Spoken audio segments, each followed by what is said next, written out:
أعوذ بالله من الشيطان الرجيم بسم الله الرحمن الرحيم كل من كان عدوا لجبريل فإنه نزله على قلبك بإذن الله مصدقا لما بين يديه وهدى وبشرى للمؤمنين.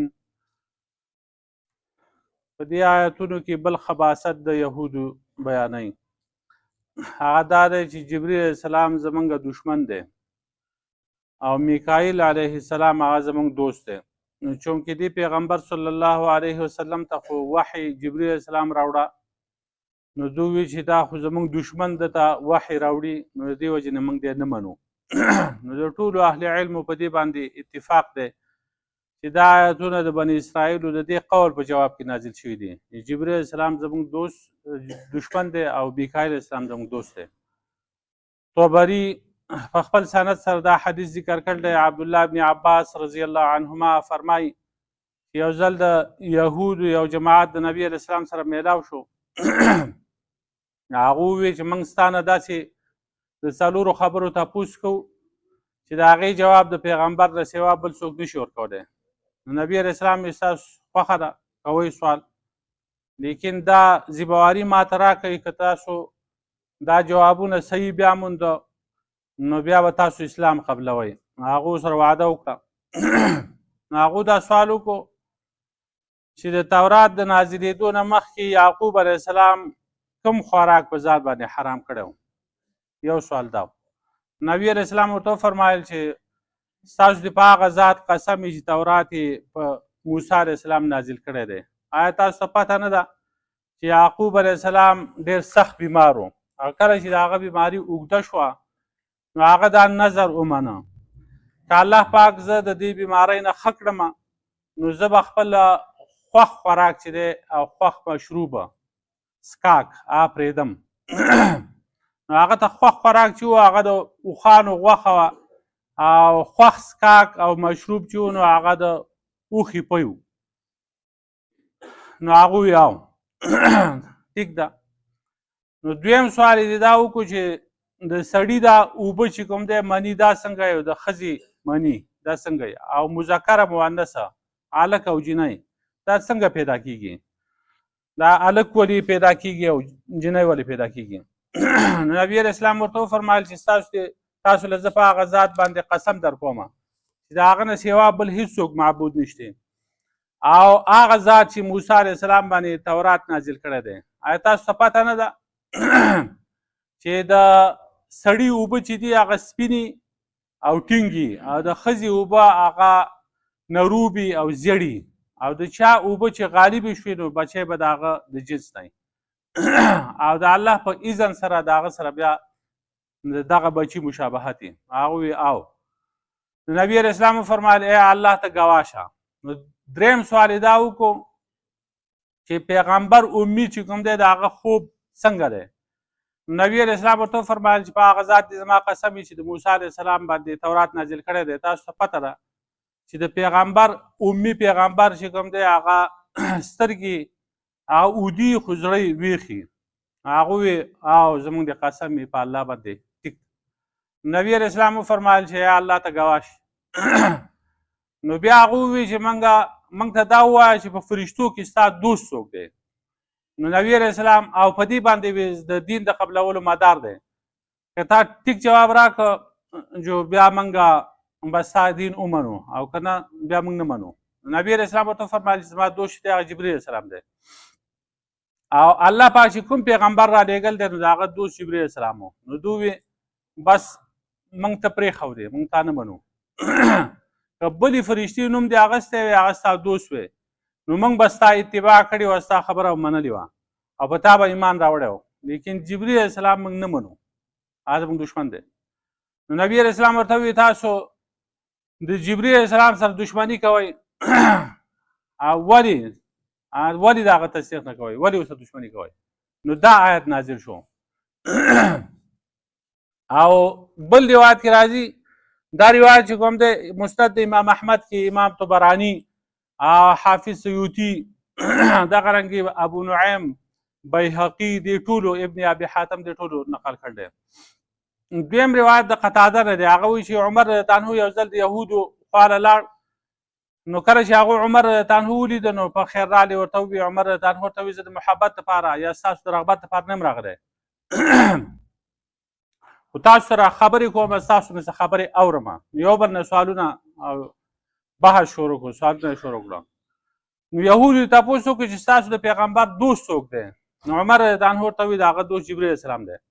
هغه ورته وایي دا خو زموږ دښمن دی، هغه د اسمان نه چې کوم دی راځي او ستاسو د پیغمبر ته زموږ راز ښکاره کوي، راز او کله چې دی راغلی دی جبرئیل علیه السلام نو په جنګونو سره په قادسالو سره په دې سره راغلی دی، او زموږ دوست چې دی هغه میکایل علیه السلام دی، زموږ د پیغمبر دوست هغه میکایل علیه السلام و. کله چې هغه راغلی دی نو هغه صلح راوړ ده، خوشحالي راوړ ده، غالي او دا یې راوړي دي.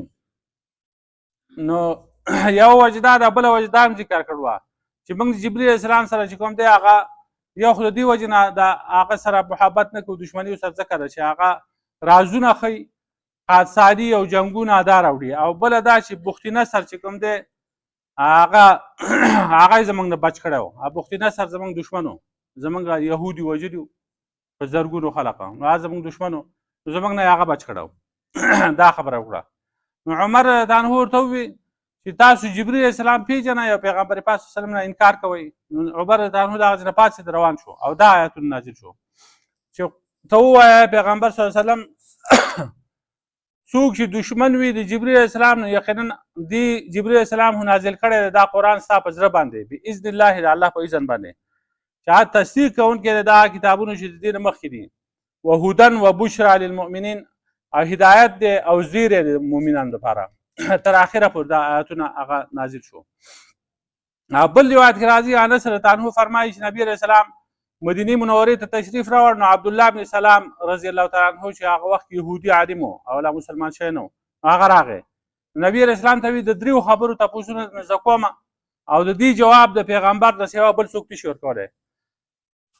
نو اولنی سوال دا دی چې د قیامت نښه څه ده، او دویم دا دی چې جنتیان به په جنت کې څه خوري، او دریم سوال دا دی چې دا بچی د مور و پلار سره ولې مشابه وي او هلک او جنۍ ولې کېږي مذکر مؤنث.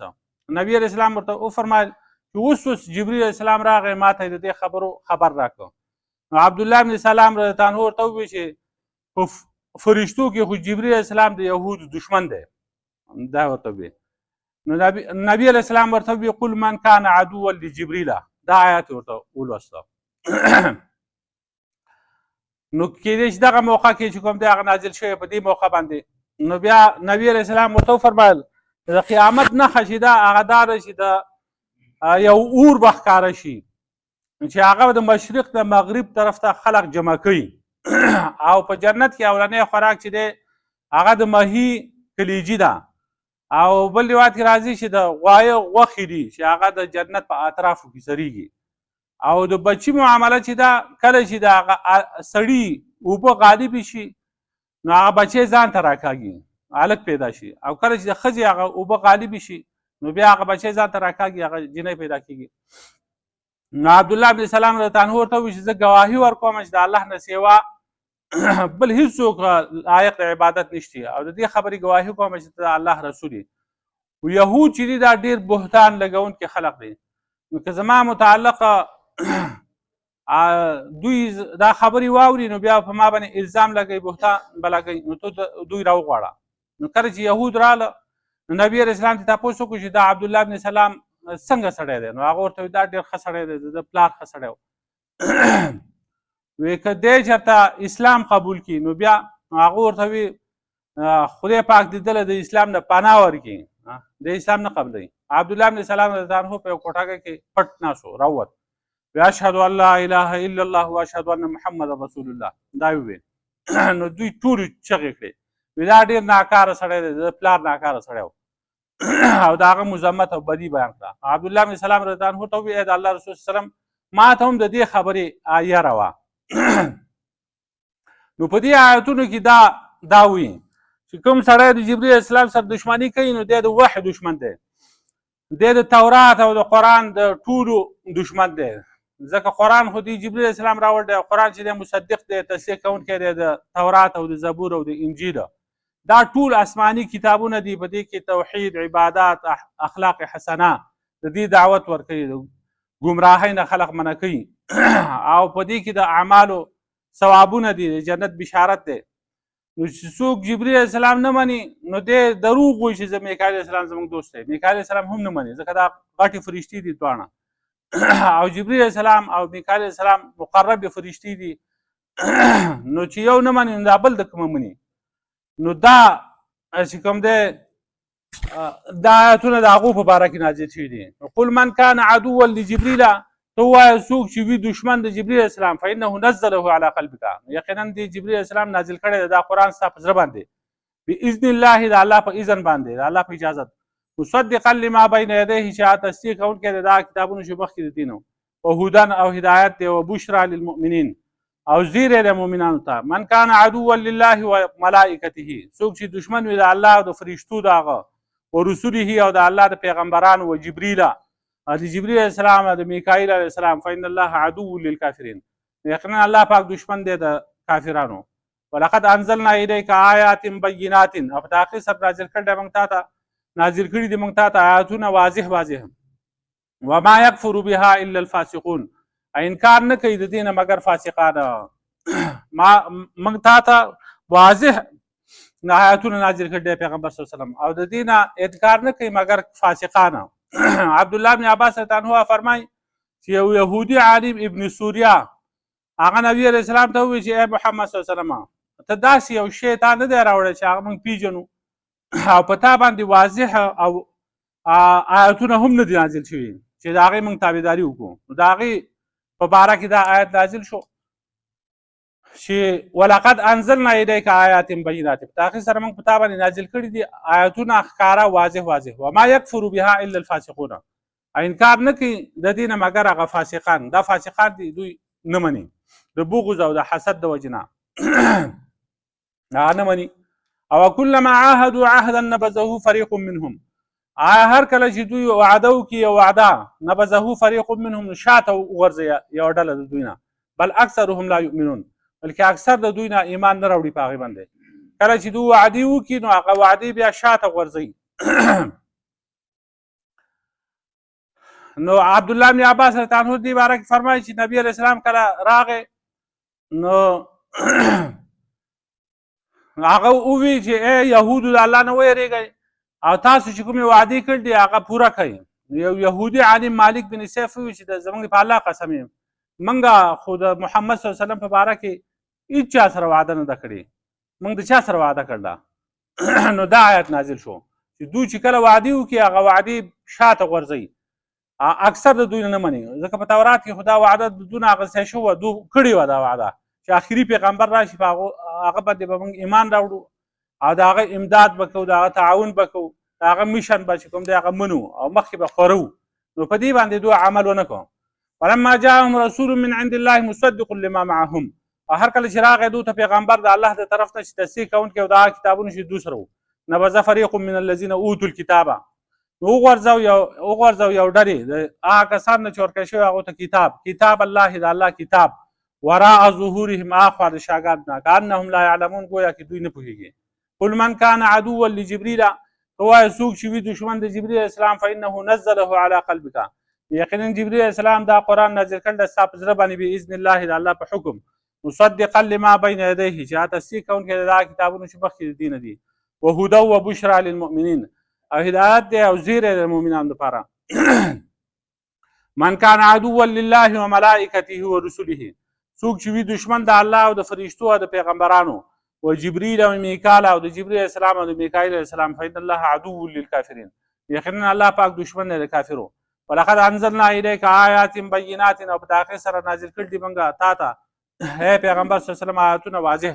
وما یکفر بها الا الفاسقون، انکار نه کوي د دې نه مګر فاسقان. او کلما عاهدوا عهدا نبذه فریق منهم، او هر کله چې دوی وعده وکړي یو وعده نو ماته کړي هغې لره یو ډله د دوی نه، بل اکثرهم لا یؤمنون، بلکې اکثر د دوی نه ایمان نه راوړي. ولما جاءهم رسول من عند الله، او هر کله چې راشي دوی ته پیغمبر د الله د طرف نه مصدقون چې تصدیق کوونکی د هغه کتابونو چې دوی سره دي نبذ فريق من الذين اوتوا الكتاب وګورځئ یوه ډله د هغه کسانو نه چې ورکړی شوی د هغو ته کتاب الله کتاب د الله وراء ظهورهم هاخوا د شاګرد نه کانهم لا یعلمون ګویا چې دوی سره علم نشته دوی نه پوهېږي په هېڅ باندې ربنا ظلمنا انفسنا وان لم تغفر لنا صلى الله تعالى على خير خلقه